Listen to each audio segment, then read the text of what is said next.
In the book of James says, "Consider it pure joy, my brothers, whenever you face trials of many kinds." Hindi ho natin binabati ang paghihirap at pagdurusa ng may kasiyahan, di ba? We don't greet great adversities with pure joy. Kumbaga, naandun palagi ang kasawian sa ating mga puso. We do not often greet with these types of trials. Adversities are the various trials that it connects to our own lives. Mga pagdurusa, mga pagsubok, at yung mga affliction na ating nararamdaman. Yung mga kasawian, bitterness. Kumbaga, I found the meaning of my name, Mary, means bitterness.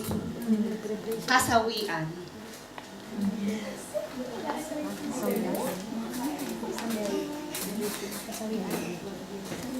These different types of adversities, these different types of troubles that we are facing, we Christians faces this as we walk with our Christian life. This afternoon, I would like to share how we could respond in various adversities that we face. I believe all of us have different stories to tell. Different stories that we could relate to one another. Marami po tayong kwento na tayo lamang po ay nakakapag-relate na kahit konting mga kwento lamang po. We could relate it to one another. Our experience that we could relate to one another, how do we respond? How do we respond with those experiences that we are facing? One Sunday, Pastor Ray asked, how do we react when we face or we receive a bad news in the Philippines? This afternoon, I would like to ask you, how do you respond if you find yourself in a very desperate situation that you never imagined of? Kayo po, ano po ang magiging respond ninyo? Weak. Actually, ayoko maging emotional, but I would like to ask you, deep inside you, how are you going to face it? In that desperate situation, hindi mo hinagap na mangyayari sa iyong buhay. Naandun ka na sa sitwasyon na yun. Paano mo haharapin? Ang kalungkutan, ang kasawian, ang lahat ng pagsubok, gabundok na pagsubok, kasi sunod-sunod na po yan. Hindi lang po yung sitwasyon na yun, dahil yung after effect po ng pangyayaring yun ay mas ang iyong haharapin. Mas po ang iyong haharapin dahil nandun na lahat. Kung pagsasabayin-sabayin po ninyong pag-iisipan, maluluka po kayo. Kailangan mo step by step. But people doesn't understand you sometimes. Because when they see you setting apart yourself, they don't understand you how you deal with that situation.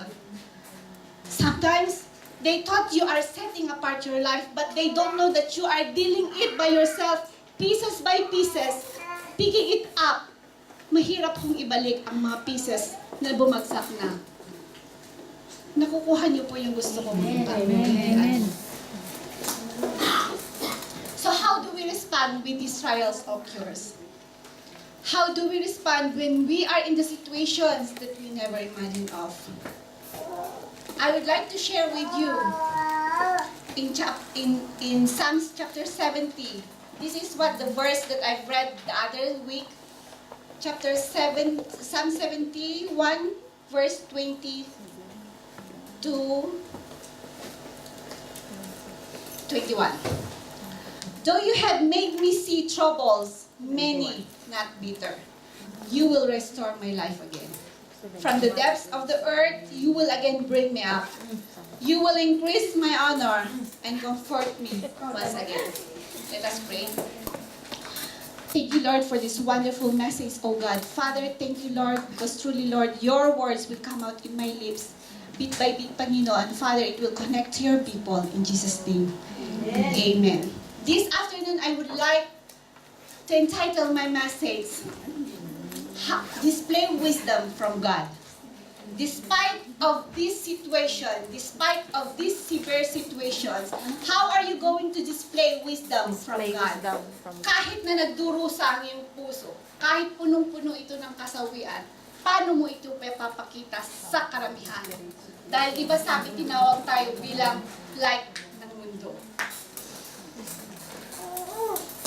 As the psalmist expressed himself in this desperate situation, though you have made me trouble many and bitter, he is in trouble situation and he feels bitter about it. Amid of the situation, he chose to declare the righteousness of God. King David declared the righteousness of God. Even when the people around him is trying to pull him down, trying to pull or drag him down, he chose to declare the righteousness of God. At the earlier verse of Psalm chapter 71, the people around him says, God has forsaken him. Ang mga taong nasa paligid niya, sabi sa kanya, pinabayaan na siya ng Panginoon dahil sa nangyayari sa kanyang buhay. But he refused, King David refused to acknowledge those side comments. Kung babalikan po ninyo sa earlier verse, King David is displaying wisdom from God by calling him in his desperate moments. How about us? How do we respond when these trials occurs? When this desperate situation occurs unto our own lives? Kung unti-unti itong bumabaon sa inyong buhay, paano kayong magre-respond? Desperate situations doesn't mean you are free when you are a Christian. Desperate situations doesn't mean you are free even your household when you are a Christian. It just, hindi mo tayo exempted, but we may not control the situations. But it gives us challenges on how to face it and how to control it.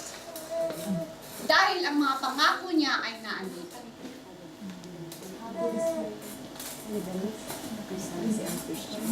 Challenges to come our ways, but we cannot control the way. But we can control the way we think about the future and respond to these different situations. This afternoon, I would like to share two aspects of displaying God's wisdom. First, to endure trials. We need to remember the trial is one of the ways of God tests and grows our faith. God allows us, His people, to undergo in a very desperate situation to be able to find what is true and valuable into our own lives.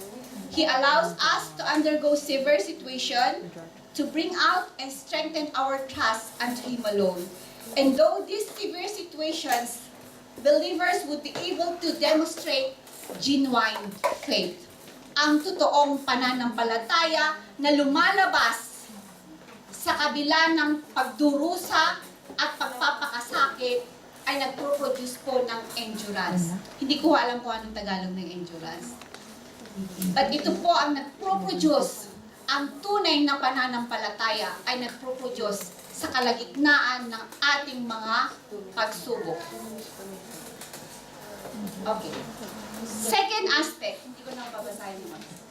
Second aspect is to pray powerfully. We need to pray powerfully because this is the best weapon that we have. Ito pa ang best weapon natin. Kagaya po ng mga propeta, lahat po sila ay nagdaras ng mga pagdurusa.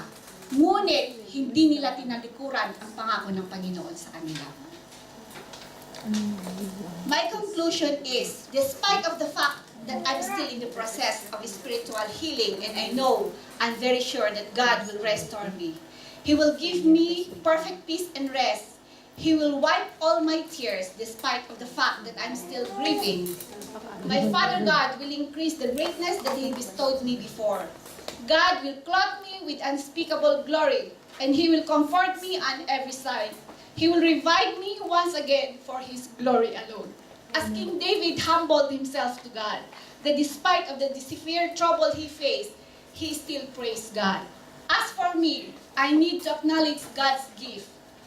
As my verse has said, He will comfort me.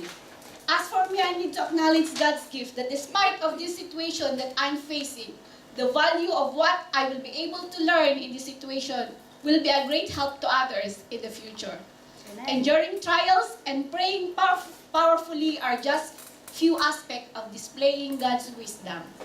How wise are we when we recognize and acknowledge God's gift? In the center of severe troubles and desperate situations, how wise are we? To God be the glory.